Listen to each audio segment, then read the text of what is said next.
Hi, it's Ren from Spirits of Fashion.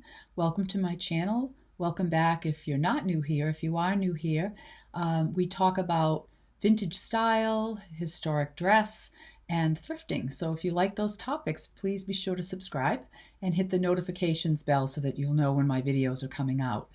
Today I wanted to do a little bit of a hodgepodge. I had mentioned that I would be doing a thrift haul, and I do have a few things. I've been doing a lot of those thrift hauls since we moved to Vermont, or a lot of thrifting, I should say, and it's so much fun, but showing all of it would be a little difficult, so I'm going to sort of mix it up. I had gone to several different thrift stores and church sales along the way, so I'll just show you a few of the things that I found. And the other thing is I wanted to just talk a little bit about some style inspiration from the past. Magazines, it doesn't matter which year or which month it is, I always find something that really makes me think of a past decade, sometimes even a past year. And I can show you a couple of examples of that. So let's jump in. And again, welcome. I'm going to show you first of all something from Halloween decor because this is my favorite month. Happy October 1st. Halloween is my favorite holiday, and some would argue it's not a holiday, but it is to me. It's Halloween all year round in this house anyway, but I've been decorating, so I'd like to be able to eventually do a video this month just showing some of the decor that I have around our house in Vermont.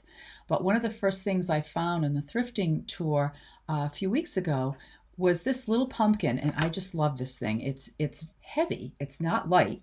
I paid no more than $1 at a wonderful thrift store when I was in Utica, New York, doing an event there. And there was, right near the hotel, there was a great little thrift shop. So this little guy right here glows orange and blue and blinks lights, and it just makes me smile whenever I see it. So that was a wonderful little find in Utica, New York. Another Halloween piece that I bought, I can't even tell you where it was that I found it, but I just thought he was so cute. His little bear, and he's all covered up in a sweater, and he's got his little pumpkins with him, and he's just too cute. I had to pick him up, and I know he wasn't more than $1 or $2 as well. Other things you can do just for the Halloween theme is you can go to the dollar store, believe it or not, and find crazy little things like these orange and black, my favorite colors, of course, orange and black, and they're just little balls. I don't even know what they're made of. They're very light, and they're $1 a package, and I just filled a mason jar with them, and it just looks kind of cool as an additional Halloween piece of decor. Getting a little away from the Halloween theme, I just wanted to show a few more things. One was a compact that I found, and if you've followed me before, you know that I collect vintage compacts, and I adore them. This is a beautiful one. I don't think this was more than $11, and I'm pretty sure that I found this at the store we used to own in Providence. I had made a visit a few weeks ago, and I loaded up on a few things that I found, and this was one of them.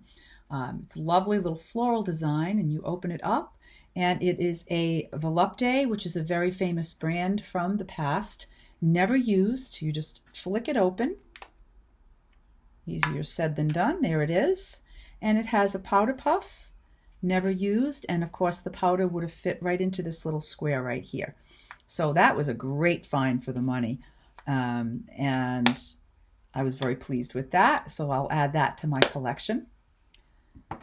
Next, again, in a thrift store that was actually a church sale. Church sales are wonderful because they really just want to benefit others. This was for ladies in need, this particular church sale. This was a few days ago, and it was in our area. And this piece was only $3, and I had to have it partly because when I do my Downton Abbey events, this would make a perfect 1920s inspired necklace. So it's just got rhinestones on either side, and it just hangs at the perfect length when I wear it, and it's just a lovely piece, and it was $3, and it came in this beautiful box as well. So I was very happy with that piece. Three other things that I found were all tapestry made, tapestry related, and I just happened to find in the magazine, this was the September issue in Bazaar, I believe, yes, it was the September issue. And I found this whole must-haves for this fall, and it said what to buy, and Tapestry was the thing. So they're showing bags, they're showing boots, different fabrics and jackets, etc. That highlights a Tapestry. I've always loved Tapestry because they were popular many years ago when people actually made them by hand, and they were very expensive and could only be afforded by the very wealthy. But now you can get Tapestry machine made and much less expensive. So I found 3 vintage pieces that are made of Tapestry in the past month or so. So I wanted to share those with you. And one of those pieces is quite interesting. It's an old shoe bag. I had one not that different from this when I was a little girl. And if you had to carry your shoes, if you wore boots to school, I remember them not wanting you to wear them into the classroom. So if you had snow boots or something that would keep you dry in the weather, you would carry your shoes in this little bag and take them with you. And then you could change when you got to school and put your wet boots in what they called the cloakroom. I remember that. We're going way back, and I'm not going to get into the specifics of that. But it is a lovely Tapestry bag, and most likely 1960s. Has a little piping on it, and pretty fall colors, browns and oranges, and a little bit of gray in there, and gold. So I love this. It's in fantastic condition, and this was $9. I found this in a shop in White River Junction here in Vermont.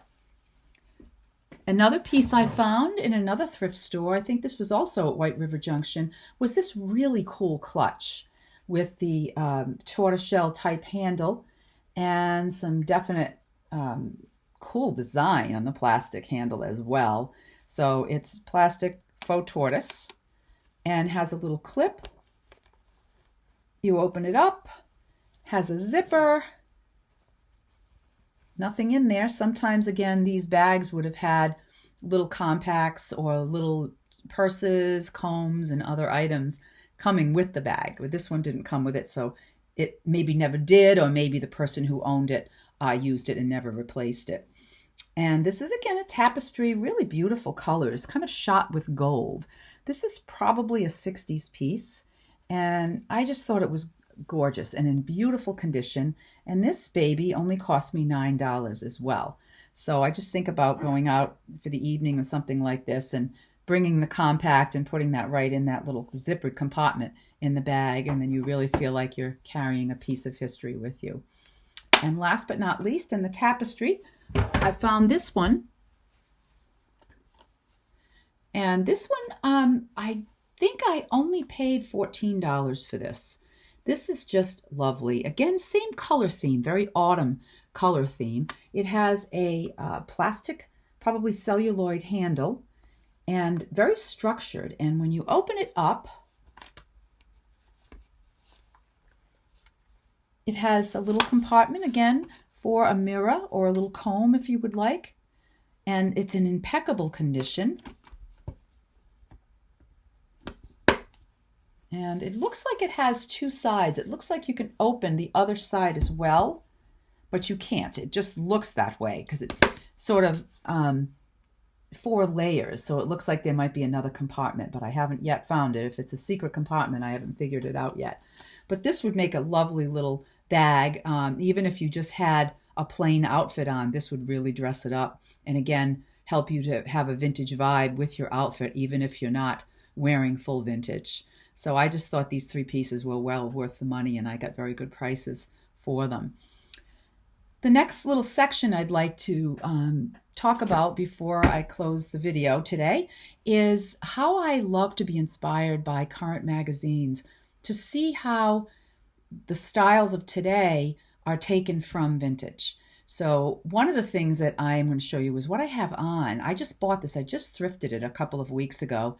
And it's red and white, and it really looks like a 70s piece. I'm just going to partially stand up. It has all of this shirring here and on the sleeves. And I remember when I was in a little tie here, kind of make it interesting. And the colors, the pattern remind me of the early 70s when I was in junior high, just lost my light. When I was in junior high, I had a first day of school dress, if you will, that was very similar, not in color, but in style, with all of the shirring and all of the detail and puffy type sleeves. And so this reminded me so much of that, but it's a newer piece. And I probably bought it for a few dollars at the thrift store. I don't remember exactly what I paid, but it was very inexpensive. So I thought that was interesting to have that sort of, I don't know, 2016 does 1970s. And along that same line, in Vogue this month, in October, I came across this picture of a dress that is so 70s looking. I had a dress that had buttons going all the way down the front like that, and it had that very small kind of print pattern like this one does. And this is, again, in Vogue. And I just thought, this kind of prairie look was very big, but also the 70s does 30s, which is where you see all of those tiny, tiny buttons. And I have a piece with me that's a 30s dress, an original 30s dress, and I'm going to show you what I mean by the buttons. And unfortunately, this dress had some damage when it was dry cleaned. I chanced it because I wanted to wear it to a wedding, and I couldn't dry clean it myself, and it had a lot of issues at the hem. But unfortunately, all of the great beading was ruined as well. But I can still use it and show it to people as an example when I do my events of what a 1930s gown would have looked like, what a typical dress would have looked like.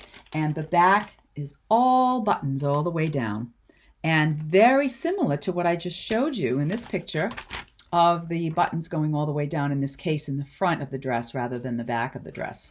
So I just love to see how these things sort of get reinvented in a more modern way. And I always have fun with that, because when I was teaching at the college level, I used to tell my students that they always needed to look for inspiration. So when I taught history of fashion, I had both design students and merchandising students, and I would really make them think about, how can you see the past in some of these newer items? And that was the first project they would do, would be an historic inspiration type journal or diary, if you will, to sort of show where they found some inspiration in the current magazines. And it was a lot of fun. And I've always done that. This particular time, this was a June, July, and I saved it. This was Harper's Bazaar. And I couldn't believe it, because I had just thrifted this cool lace piece at a yard sale. I did another video on the same yard sale and some of the pieces that I found, and all the pieces were either $1 or $2. And so this one was, I believe, $1. And I know it's hard to see. I wished I'd put this on a mannequin so that you could see it in the background, but you'll get the general idea. It's a long lace piece, black lace piece, and it's very, very sheer. It's meant to go over something solid, probably, or, just dress up like an ordinary dress or ordinary blouse and skirt.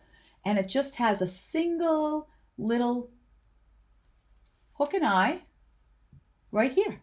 So this is probably from the 40s, 30s or 40s, because this was among clothing that was from that era. And maybe even 50s, maybe early 50s, this would have made sense. Interestingly enough, in that June, July, right after I thrifted this, Harper's Bazaar had this image of a runway with a black lace, very similar piece that's just tying or gathering at the neck. That's where it closes, just like my piece. So I just find this a fascinating thing, and I'll do more videos on vintage style and how to imitate what's in the magazines, either using the real thing or using something that you thrift that could really pass for one of these newer, much, much more expensive items. So that's my video for today. Happy October again, and those of you who love Halloween and love the fall like I do, hope you have a wonderful season, and I'll be back again soon, and see you in my next video. Bye!